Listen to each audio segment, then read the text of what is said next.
আসসালামু আলাইকুম, কেমন আছেন সবাই? আশা করি আল্লাহ তাআলার অশেষ রহমতে সবাই ভালো আছেন, সুস্থ আছেন। কাছে দূরে, দেশ বা দেশের বাইরে যে যেখানে বসে প্রতিনিয়ত ইউটিউব চ্যানেল এবং ফেসবুক পেজের ভিডিওগুলো দেখে থাকেন তাদের সবাইকে জানাই আন্তরিক শুভেচ্ছা এবং যারা নতুন তাদের জন্য রইল অভিনন্দন।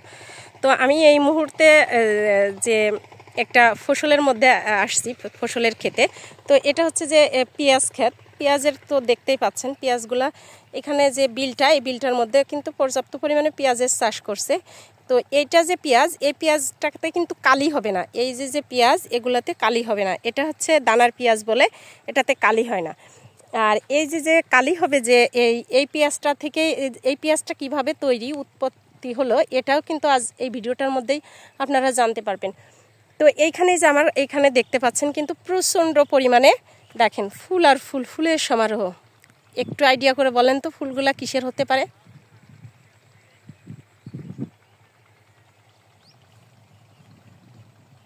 দেখেন অজস্র পরিমাণে ফুল কিন্তু, আর এত সুন্দরভাবে ফুটেছে।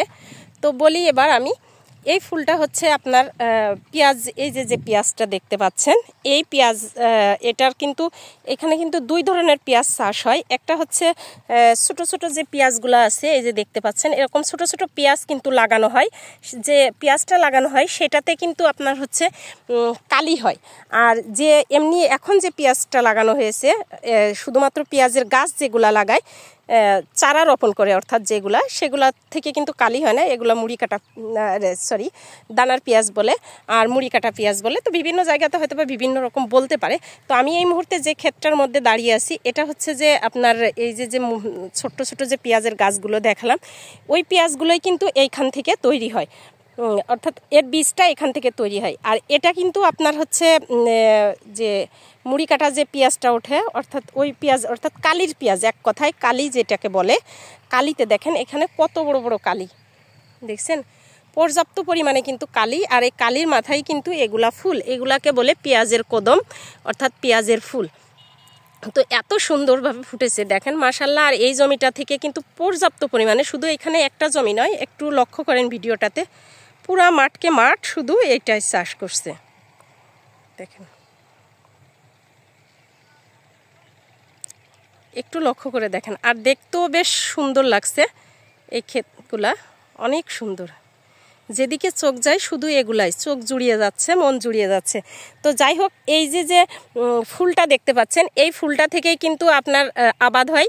আপনার পেঁয়াজের যে দানাটা, বীজটা, অর্থাৎ সে পেঁয়াজের বীজটা কিন্তু এই ফুলেই কিন্তু হয়। এর ভেতরে বীজ হয় এবং এই বীজ থেকেই কিন্তু আপনার ফুল থেকে বীজ, বীজ থেকেই কিন্তু চারা, আর সেই চারা থেকেই তৈরি হয় কিন্তু এমন পেঁয়াজ যেটাতে কালি হয় না, কালি বাদে। আর কালিতে যেটা হয় সেটা হচ্ছে শুধুমাত্র পেঁয়াজ রোপণ করে সেটাতেই কালি হয়। তো এই যে এখানে দেখতেই পাচ্ছেন, আমি আপনাদেরকে একটু জুম করে কাছ থেকে দেখানোর চেষ্টা করছি। এই যে দেখেন একটা পেঁয়াজের মধ্যে দেখেন কিভাবে, কত সুন্দরভাবে 4টা 5টা কালি আসছে, এক একটা থেকে 5টা, কোনোটাতে দেখেন 6টা, কোনোটাতে 3টা, কোনোগুলোতে 8টা 9টা, এরকম করে এখানে কিন্তু ফুল আসছে। তো এই ফুল থেকে যে বীজটা হবে সেটাই পেঁয়াজ হবে। আর এই যে পেঁয়াজটা দেখতে পাচ্ছেন, এই পেঁয়াজটা যখন লাগিয়েছে তখন কিন্তু এটার জন্য আর আলাদা করে বীজ লাগানো হয়নি, অর্থাৎ বীজ ফেলে চারা তৈরি করে কিন্তু লাগানো না, এটা সরাসরি পেঁয়াজ লাগানো। তো এই পেঁয়াজের ভেতরে যে ফুলগুলা হয়, এটাই আপনার হচ্ছে যে আপনার দানার যে পেঁয়াজটা বলে সেটা হয়। তো দেখেন এত সুন্দর, দেখলে খুবই ভালো লাগছে। তো এই ছিল আজকের ভিডিও, দেখা হবে অন্য কোনো ভিডিওতে। সে পর্যন্ত সবাই ভালো থাকবেন, সুস্থ থাকবেন। আল্লাহ হাফেজ।